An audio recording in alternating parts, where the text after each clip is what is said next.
Hey there, intellectuals. I want to take a moment to thank our incredible sponsor, NextStage AI. NextStage AI is transforming the way government contractors approach business development, capture management, and pipeline development activities. Whether you're a small startup or a seasoned prime contractor, NextStage AI is your central go to tool for streamlining your operations, optimizing proposal strategies, and enhancing competitive advantage. NextStage AI is a comprehensive CRM, pipeline, and BD tool designed to aid in the effective collaboration of the entire business development lifecycle, from your opportunity identification, qualification, capture, to proposal tracking. It empowers every organization to make faster and more informed bid decisions. Make NextStage AI your strategic partner. Visit NextStage AI to learn more and see how they can elevate your business. Thank you, Next Stage, for your unwavering support of Tan's Two Cents. Now, let's get to today's episode. Welcome to another episode of Tan's Two Cents podcast. Today's episode is titled Unlocking the Value of Micro Purchasing in a Business Development Strategy. We'll explore how small government purchases can open doors to significant opportunities. I'm your host, Ton Wilson, and today we have William Randolph, a renowned government acquisition expert, who will share his insights on this topic. William, thanks so much for joining us today, and say hello to our listeners who we call intellectuals and tell Hello. them a little bit about yourself. Well, hello, intellectuals, and thanks, Ton, for the opportunity. Again, William Randolph. I think the title that I like most is Retired Contracting Officer. I've done a lot of things, but 26 years in federal government, contracting officer by training, and had an opportunity to be selected into the senior executive service. So some of the most highest levels Mhm. of government acquisition opportunities inside of government. 10 years with the Department of the Navy, 5 years with the Marine Corps, and the last 9 or 10 of my career in various executive assignments within Department of Homeland Security. Okay, so you've done both DoD, FedCiv, Yeah. seen the whole gamut. Did you serve at all in the military or? I did a little bit right out of high school. Typical Okay, 17-year-old know it all from a small town. It's like, I got this thing called yeah, life figured out. I'm out of here. So, and yeah. that was the Department of the Navy. So I went into the Navy right out of high school, did about 5 years, and then decided that I wanted to grab my undergrad degree, and then found government contracting. Yeah. Well, thank you so much for your service. I appreciate that. You're most welcome. Um, So, William, before we dive into like the details, and there's so much that I want to unpack here with you today, I do want to get a little bit more background about your military and your previous government experience. What really influenced you? Was there anything in particular that influenced you to create Micromarket, which we will talk about here in a little bit? Yes. So Ton, great question, and I've been thinking about how this idea came to be, and it really is a culmination of all the activities that I've done in my career. When I was in the military, I was a purchase card holder. Hmm. Used to call them impact cards. So this is way back, Way back. but the impact card, I started out as a card holder. And then when I started in federal government, I've been in various assignments where I've Mm, either had a card and used a card, or had P card members or users or holders on my staff. And then when I retired in 2016, I did a little bit of consulting. And one of the things that I did some consulting with is government agencies leveraging the P card, how to best maximize this as a value model. And then when I started my training and development company in 2019, my very first contract was a $4,800 credit card order. So there was the first dollar of revenue that came into the business was a purchase card. So I believe it took all of those experiences to see the value proposition of addressing services, primarily services in this space. I think it's an amazing place to start. When mhm. I did it by handshakes and people that I could see them in the face, but that's not scalable. So Right. that's the challenge that we were tackling, is how to be scalable. So yes, it is all of those experiences and all of those stops that culminated in this idea that I believe I'm the person to bring this idea to life. Yeah, no, that sounds great. And you can tell from the excitement in your voice that there's a passion and there's a belief. And, you were a user and now you're trying to help other, contractors understand that, which I think is so valuable. We're not a how to type of podcast, but I think these are some conversations and discussions that I think a lot of contractors may not be aware of. And, Sure. you hear all the big things about soup and a lion and all the big, the big whales that are Oasis. out there. It's, Yeah, yeah, and that's just not possible when you're a small business and you're a startup. There's nothing wrong with, doing it gradually and building and building. So, um, absolutely. I think this is going to be a very interesting here discussion. So let's just dive into our first segment, which is really kind of understanding what micro purchasing is really all about. Let's start with the basics. I always like to start with a good foundation. So what is micro purchasing government contracting and why should government contractors and vendors care about it? Absolutely. So let's start at the very beginning. The federal government, when it buys, last year's number was $774 billion that in FY23 the Wow. government purchases via contracts. So that's not grants, that's not transfer payments, loans. Those are all contracts and agreements. But the government buys in tiers, if you will, Okay. various tiers of activity, and at every tier there is a set of rules, regulations, guidance, and best practices. The first tier is basically from 1 cent to about $10,000. There's some nuances here and there, Hmm. but about 90% of the what is called the micro purchase threshold is at $10,000. So there's a set of rules and regulations, and in my opinion, these are the most favorable Hmm. for companies or individuals interested in starting government contracts. First thing, no SAM registration required. Okay, not even I didn't required. realize that. I thought you had to. So, Not even yeah, required at this level. Now, it's always encouraged because many sure. organizations use your SAM registration to do other things, but there is actually an exemption from micro purchases having to be having to have a SAM registration. So that's Okay. number one. At the next level is still the simplified, and that goes from 10,000 up to $250,000. But I always call that home court advantage for small businesses Right. because the rules are in your favor for small businesses up to $250,000.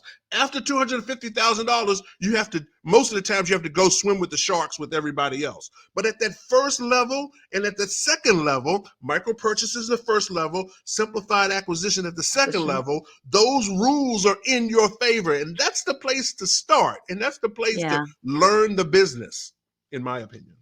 Yeah.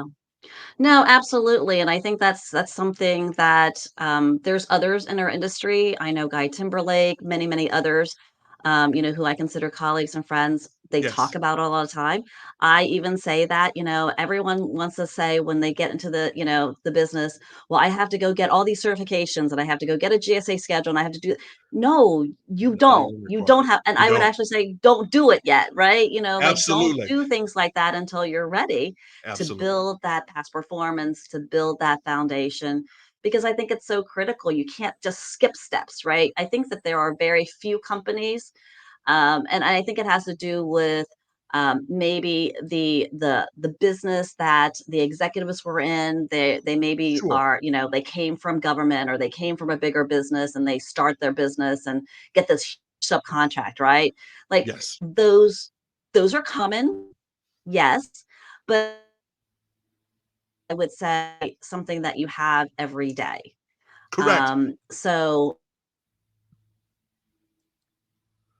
So the thing that I always say at this level is there is a crawl, walk, run, walk. fly model. Okay, I just believe in that. Now that's the journey that I took personally. We started with the crawl. Even with 26 years of experience, you'd be surprised how Mhm. much of that does not transfer over from a W Right. 2 situation to an entrepreneurial situation. So there's truly a crawl, walk, run, fly. Now here's what I often see. I see lots of folks that are willing to take $10,000, $15,000 of your money to teach you how to fly.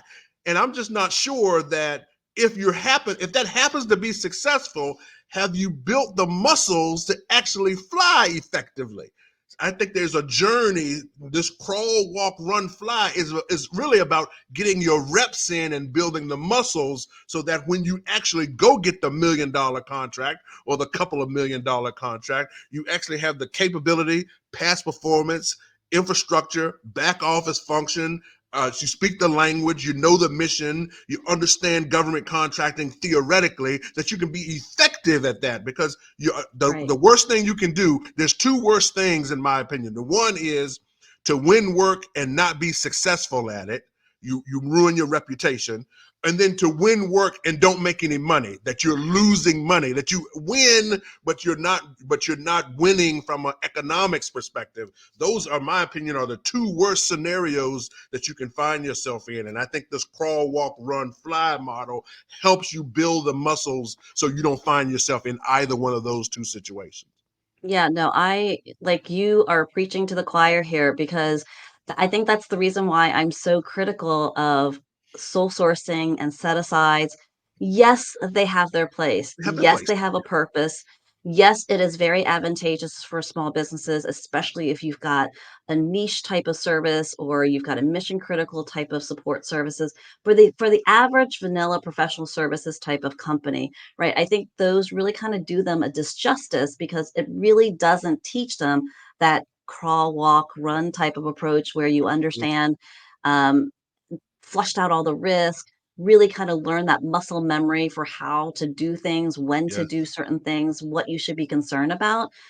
So, it's that whole adage that, you don't know what you don't know. correct. Um, That's right. type of thing. So, Yes, great. I think that's a great foundation for I think where we're going to go. Next is let's kind of take this foundation and talk a little bit about the strategic advantage of micro purchasing, right? So on our podcast, I love to talk about business strategy. There is a strategy and a reason why we do things, not just because we kind of go through the motions of different things. yeah, But most vendors really kind of, like we said at the beginning, aim for those really big contracts, the big whales. But you and I both advocate for micro purchases. Can you explain a little bit about this strategy, a little bit more than what you've already done? sure. And is it's often more effective, and how can it lead to the larger opportunities? Absolutely. I believe there are four dynamics at play when you're thinking about micro purchasing as a strategy. First, I believe every government contractor should have a four-part business development model. This is my belief. One, there should be some resources deployed against finding work that you can be a prime for. There should be resources deployed against work for which you can be a subcontractor for.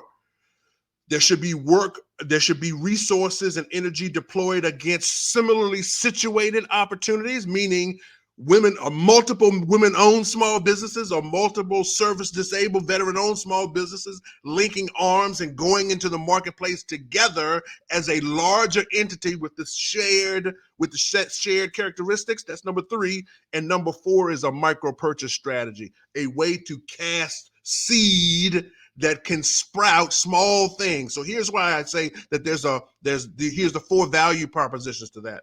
Number 1 is the government perceives, whether it's real or not, I'm going to stay on the perception side, that there is a risk with contracting with small businesses. Okay, as compared to Yes. contracting with large. That's all. That's the only value Yes. proposition I'm going to argue, is that there is a perceived risk. So if the government can do bite-sized assessments, have opportunity to contract for bite-sized value. Think about the little bite-sized candy bars. That's always my best analogy. It's like, what's the little bite-sized candy bar to see if you really like almond joys? It's like, well, I don't know if I like, chocolate, almonds, and coconut. Let's try a small. It's like the Russell sample pack, right? Like Yes, the let's sam try it. The the risk candy is low. samplers. The risk is low. So here's a small risk opportunity to try it out. It's like, if I like it, then I'll go buy the king size. That analogy is what I use in government, or what I have used when I was in government, and now that I'm a contractor, I try to get the pilot, the small bite-sized value, something that you can try that's easy. That's number 1. Number 2, it's fast. Okay, the sales cycle is fast. I have been on calls in the morning and then been under contract, quote unquote, under contract with a credit card swipe in the afternoon.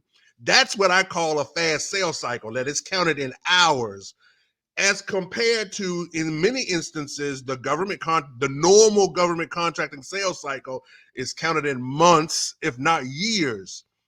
That's two. Number three is most government agencies have the same needs. They have back office functions, they have HR functions, they have training responsibilities, they have IT responsibilities. So it doesn't take a lot of imagination to imagine what would be some of the micro purchase needs that a government agency has. So every now and then you're going to have some unique ones, but I would say 75% of the same needs all government agencies have. Okay, if someone needs shredding work done, guess what? A lot of people need shredding work done. If someone needs document storage work done, okay, a lot of people. So if you can find a service, you can identify a service that the government needs, you have multiple times to sell that same thing, time and time again.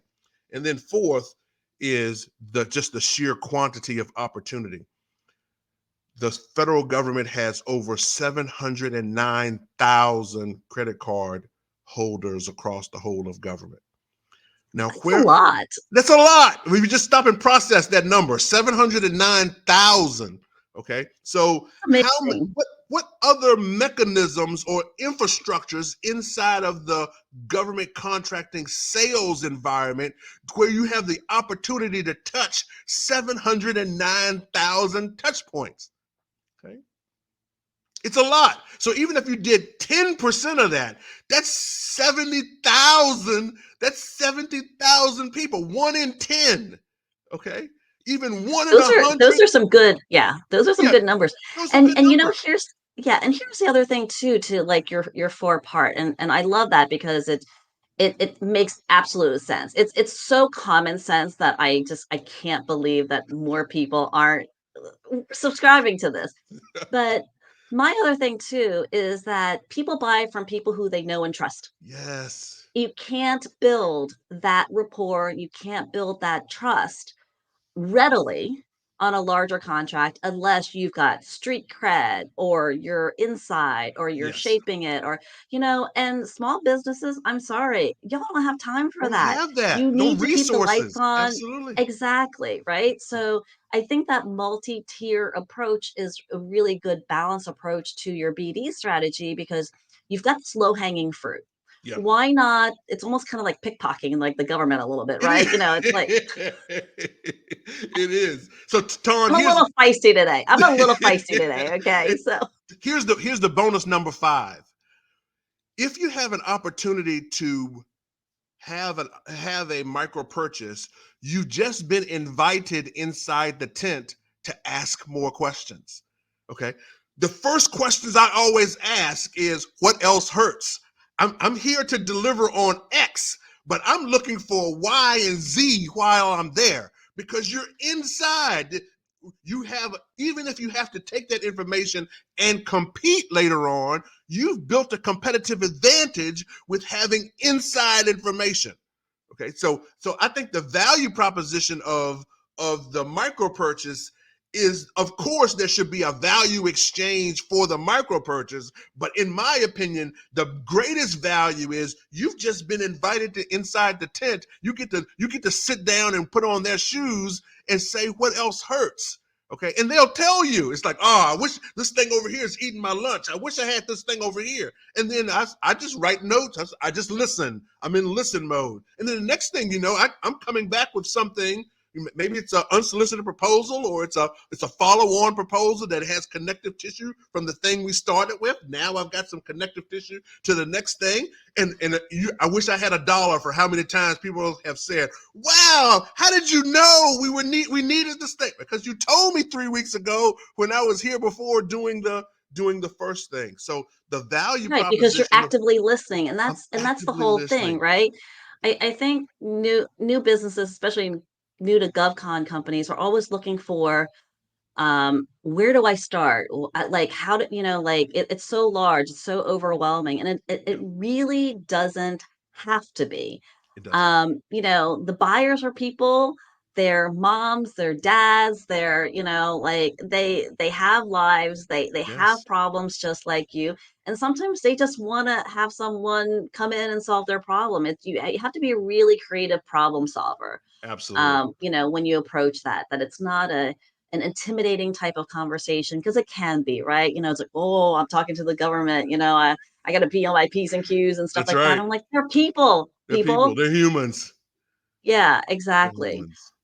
So, you know, this actually sounds a little too good to be true, and I know that there are probably listeners out there who are like, "Really, William? I don't know if I'm buying, like what you're saying." And so, Yeah, I think our next segment is let's talk about like how do you navigate yeah, the micro purchasing process yeah, because it's a process. It seems super straightforward, but with everything, there are risks. There are some hidden complexities. So, how can vendors or new contractors kind of navigate some of these to their advantage? yeah. So I'll identify to get to the advantages. I'll identify the top three challenges. Number one, it's emergent work. You will find no long range planning that says we're going to do that. The government is going to do a micro purchase 6 months from now in quarter three of 25. There's nothing. It doesn't happen that way. It's emergent. You have these needs that pop up whenever they need. Second is they're episodic, so that it doesn't happen in some sequence. Not you don't buy something every quarter or every month. It's episodic. When a need shows up, it shows up. And then the third is it is often knowledge and relationship based. Okay, people are going to individuals that they know, that they have some level of like, knowing, and trusting with. Okay. Now, oftentimes that starts with a Google search. Okay. But it eventually gets to, okay, I know enough about these purple people. I've looked at their website. I've seen people that have bought before, so they've got some reviews, so that trusting is up there. The like, know, and trust is a real thing. People do business with people they like, know, and trust. And many times that starts with a Google search from a market research perspective, but you have to be seen when the government is looking. One of the analogies I often use is people don't wake up with headaches every day. Okay. But when they wake up with a headache, they have to know you sell Tylenol. Okay. They have to have some awareness that you are in the space and this is what you do. So that knowing, people have to know and be able to find you. And that's one of the reasons why we built Micro Market from a services perspective, is we wanted people to be found, be able to be seen, to be evergreen, to be up all the time, so that when the person shows up, wakes up with the headache, they're like, I know where they sell Tylenol. And that's all we wanted Yeah, to do, is that we know where they sell Tylenol, and then they go and find the best Tylenol for their yeah. situation. So you're kind of like the Walgreens, like you're my corner Walgreens. When I Yes, I that's got a a great problem, analogy.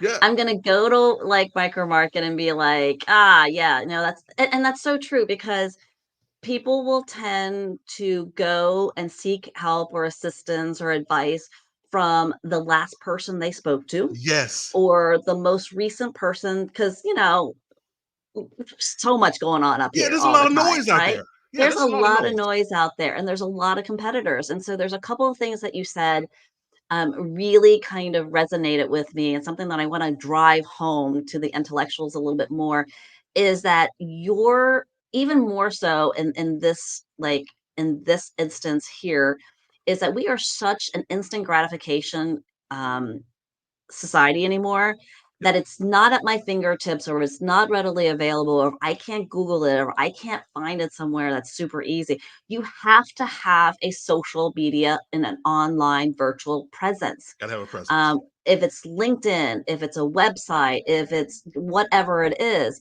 you have to be there because that's where people go to verify and validate the Yes, information. It's where people to go and like do their research and do their searches. So, make sure you're there, you're easy to find.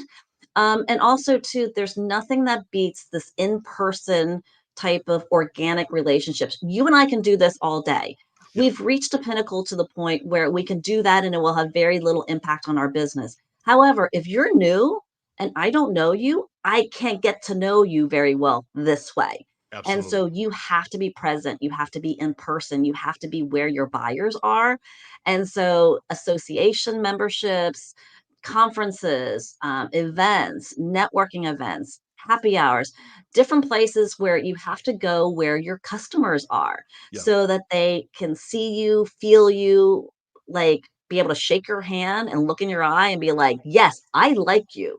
And have those kind of like, informal type of discussions. And additionally, too, I don't know if you've encouraged, like, have discovered this, but when I go to events, a lot of times people are like, "Oh my God, have you met Todd? Like, you need to like." So Yes. you You need get to that know. whole second, Social proof. like I call second it social party. proof.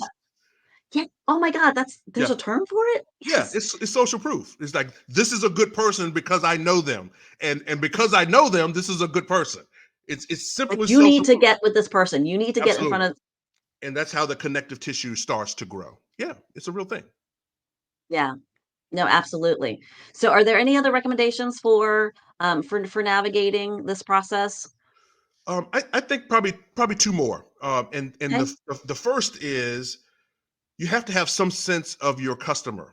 So Mm. knowing thyself is always first, and then knowing thy customer is always second. It's like Oh, it's so important. what do they buy? So you have to have a sense of what are the consumables, if you will, because at this level, it's really like consumables. It's not long range things. It's not high dollar things. It's what does the organization consume in a short amount of time.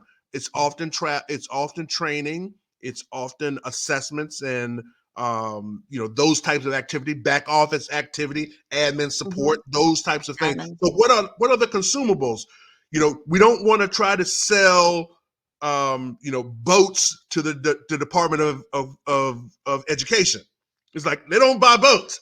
So it's like you have to have some sense of what the organization buys, and then that helps you with your targeting. And then the second is being hyper focused in designing solutions that have connective tissue to the next thing. The last thing you'd want to Mm. do is to have an effective first time micro purchase and have nothing to follow. That they ask, so that was amazing. What else you got?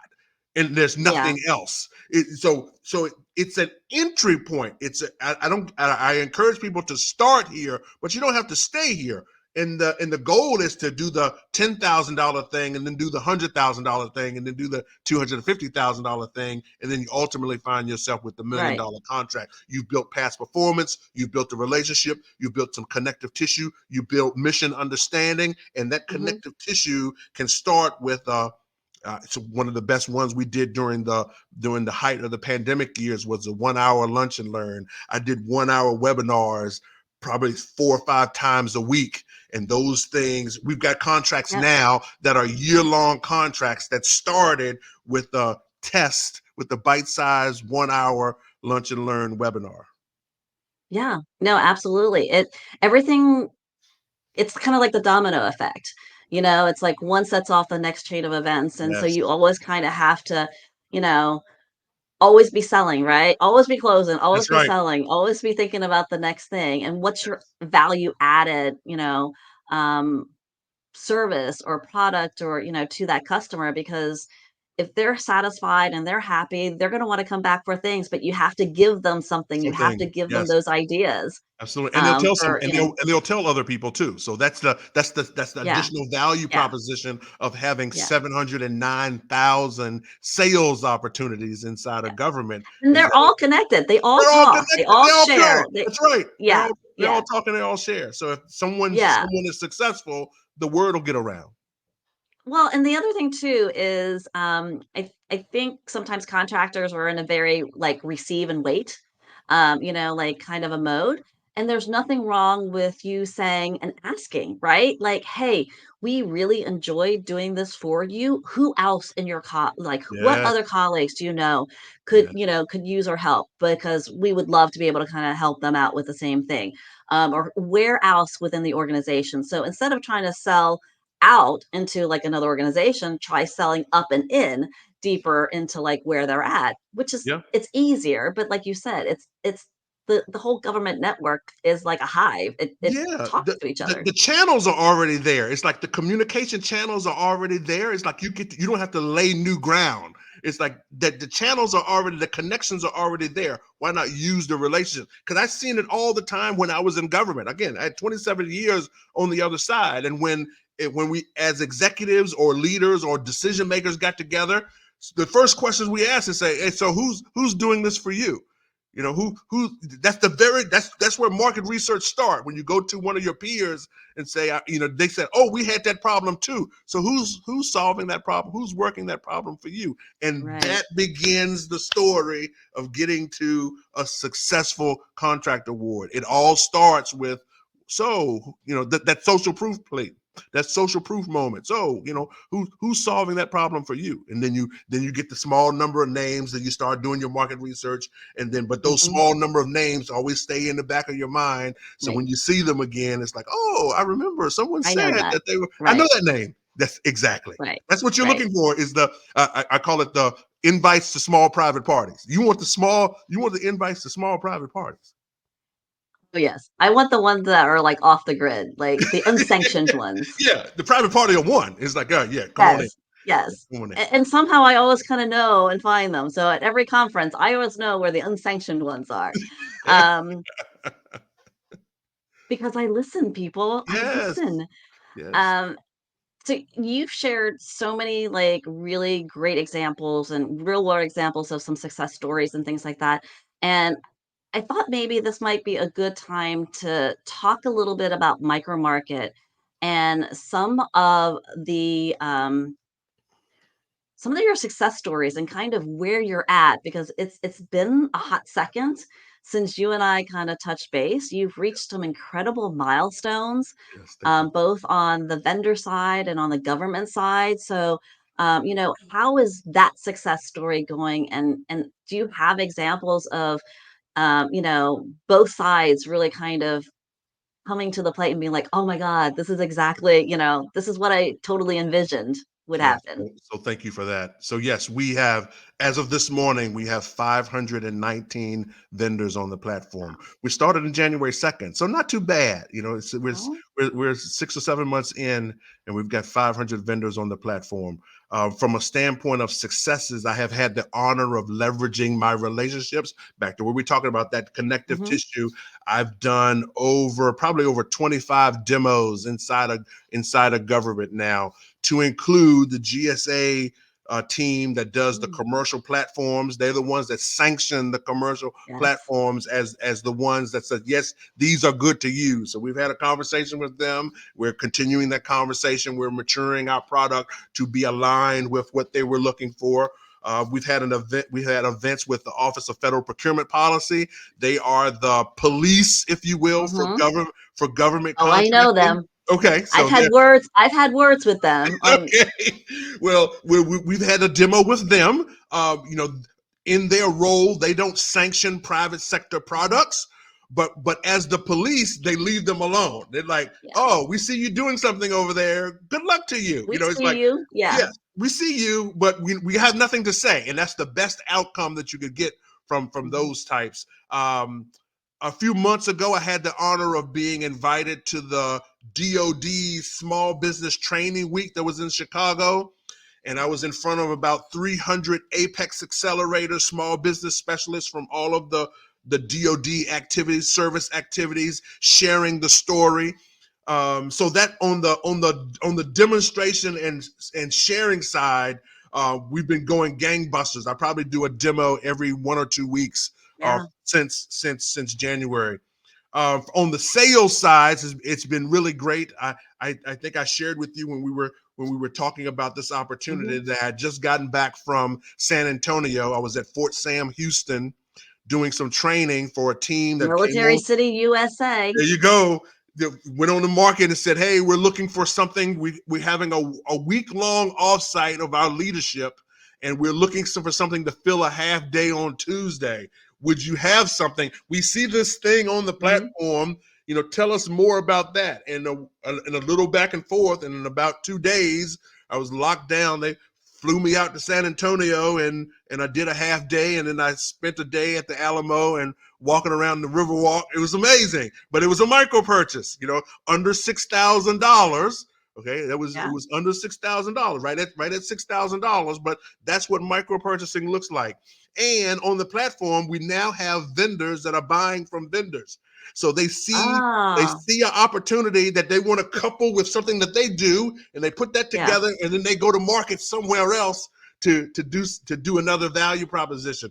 I've even purchased on the platform from instructional design. We're in the training and development people in the training and development space, and I have a couple of instructional designers on the platform. They've built some coursework for me. So the Yeah. relation, the connection, the community is really engaged and happening.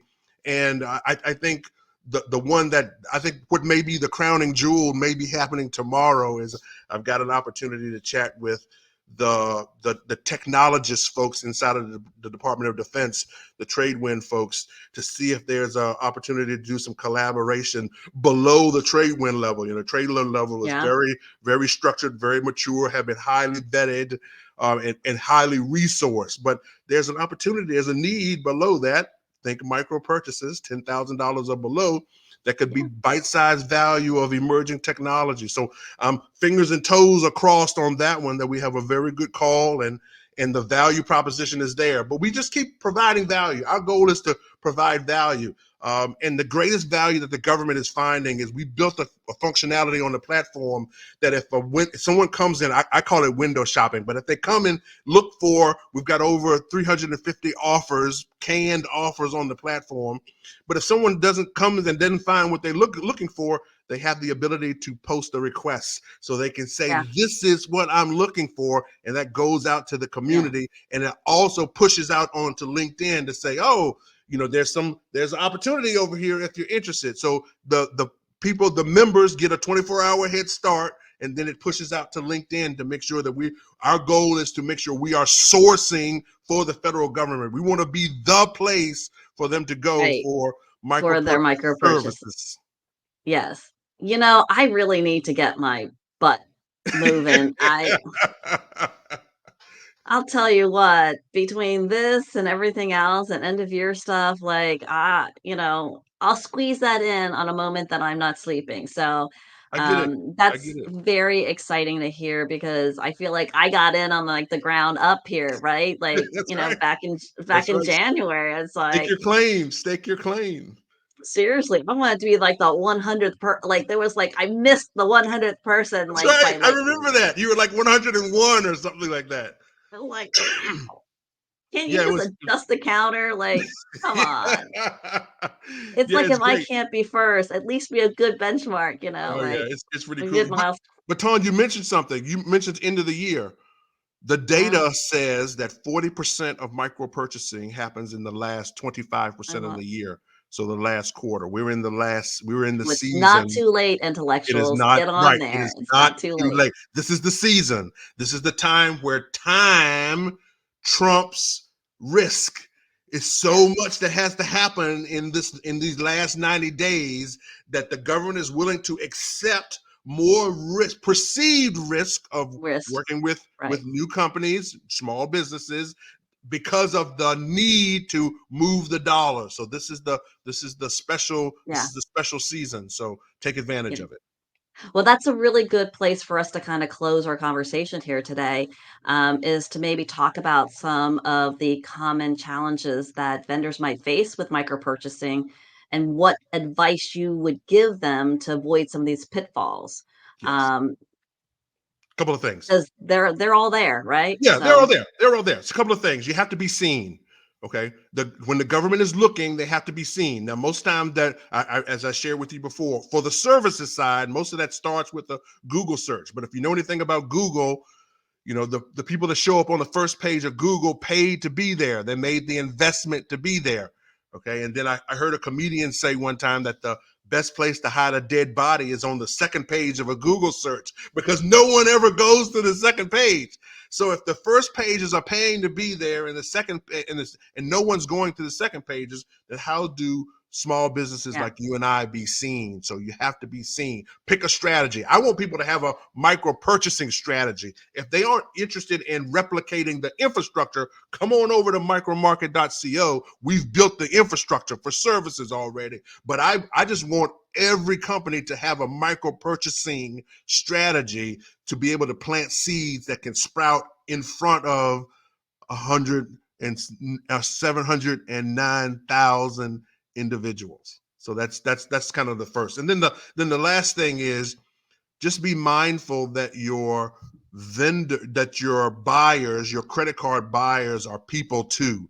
Meaning, don't put them in situations where they have to do split purchasing, meaning, a large purchase and cutting it in half and doing strange things that will get them in trouble. We want to make sure that we are enabling to the process.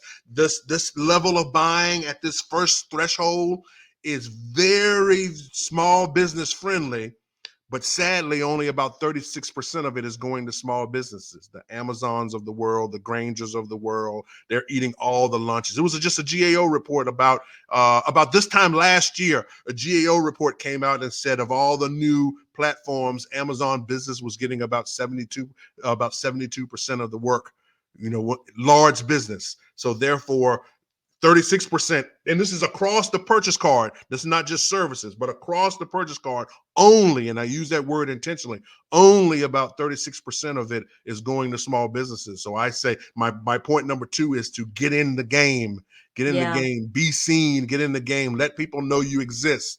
If you build it, they will come only works on the movies. You have to let people know you exist. I don't know, William. Maybe it's because it's all the great like advocacy that you've been doing, but you are my Kevin Costner here. Okay, so you You're have too built it. kind. You're too I don't kind. know what you're talking about. So, but in any case, this this has been a fantastic conversation. We could literally go for like hours Oh yeah, this is on fun. this. This is good stuff. But this is fun. But we really do need to kind of wrap up today. But as we wrap up today's episode, unlocking the value of micro purchasing, there's just a few key takeaways I just kind of want to drive home about is that this really does offer a unique opportunity for small businesses to kind of bypass a lot of this formal, expensive, laborious, time consuming process that we call the acquisition and proposal process. Yeah, Um, and that's great for small businesses. Plus, it's a wonderful way for you to build relationships yeah, with the government buyers through small purchases. They get to know you, like you, trust you. Um, which can obviously lead to larger contracts if you mine that relationship. Just like with anything else, you have to be able to mine that relationship, listen, and offer solutions. And as William said, there's over 709,000, like you have 709,000 prospects now that yes, hold like cards. Like yes. who knew? Who knew? Like who knew? That's like freaking fantastic. Um, and so those are all potential customers. And lastly too, these are really great bite-sized value type of opportunities for small businesses to kind of grow and to start to kind of mature and be prepared for that whole competitive landscape, that next step, that crawl, walk, run type of approach. So I think that really kind of encapsulates a lot of what we talked about. But William, what are some of the other closing thoughts from takeaways that you would like to impart on our intellectuals? Yeah, I just think that the holy grail of government contracting is past performance.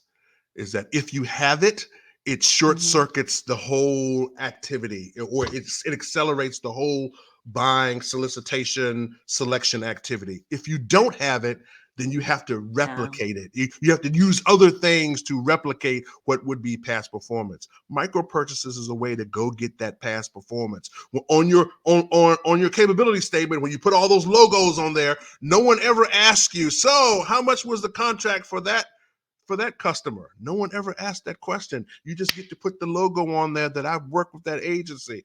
Maybe it was $7,500, but you've got some past performance. You start building the social proof that you know the game, you know the language, Mhm. you understand this game called government contracting. You get a little bit of past performance, have an opportunity to build a relationship, and get a little bit of revenue. Again, $4,800 was my very first contract, and that $4,800 felt like 4.8 million because it was the first dollars, because it was the proof Yeah, that I had yeah, something to exchange for. I had value to exchange for currency.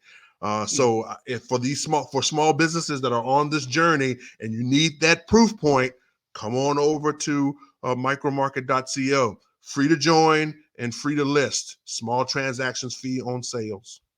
Yeah, no, exactly, and it builds that confidence, right? Yes. It's like that positivity, that confidence, that little, like there's something to be said about winning that first contract. You are right. My first contract, it was like, "Oh my God." It I was like works. I was like, like, "I do Yeah. know what I'm talking Yeah, about." it I has felt so outsized valid. value.